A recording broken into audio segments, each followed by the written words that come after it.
So I want to talk about ketones in your brain. Your brain actually does not need to adapt to ketosis. Let's say you have this idea that you want to start the ketogenic diet and you start getting brain fog. And someone tells you, well, that's because you're in the transition phase and it takes a while to transition into full ketosis, okay? Now that's partially true, but the brain is an exception. And it doesn't need to adapt to anything. It doesn't need to create new machinery or new enzymes or anything. It has the capacity to run on ketones immediately. And your brain actually prefers ketones. A certain portion of the brain will always run on glucose, okay? 1/3 of the brain. But 2/3 of the brain runs on ketones. And what's unique about the brain is that 23% of all the energy that you generate is used by the brain. So why is this significant? Okay, well, here's the thing. When you start a ketogenic plan, you want to feel better, right? You don't want to have mental dullness. You want to have high-powered energy. You want to have focus.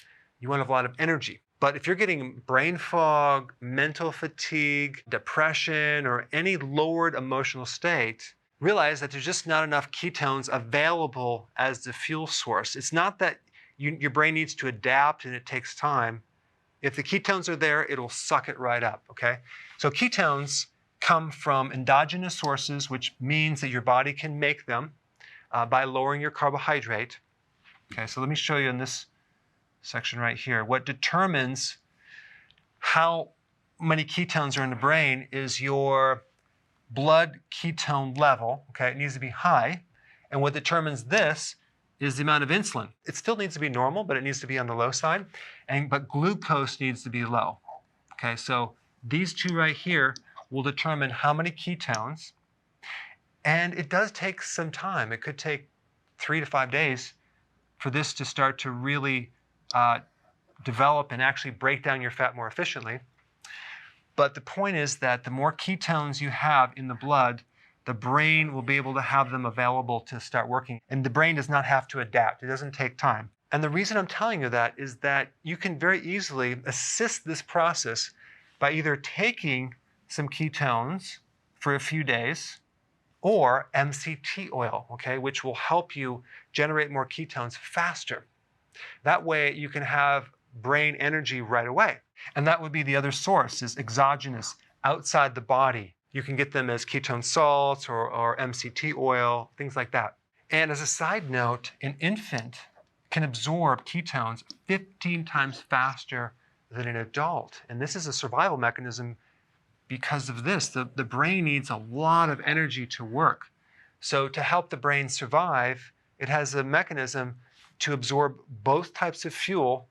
And especially as that infant's brain is developing, it needs fuel as a priority. Now, what's interesting is that the part of the brain that uses ketones is the cerebral cortex, the hypothalamus, the pituitary, and the pineal gland. And this is why a lot of people start improving their cognitive function, okay? Because of this right here. If they have memory problems, dementia, or neurodegeneration, or Alzheimer's, or Parkinson's, or any type of damage with the brain, they're not going to be able to absorb glucose efficiently. The cool thing is that ketones bypass the whole mechanism and drive fuel right into certain parts of the brain. The hypothalamus, the pituitary, the pineal are endocrine glands, okay? And so ketones feed the endocrine system. It's very, very important to restore endocrine hormone function through ketosis, as well as the autonomic nervous system.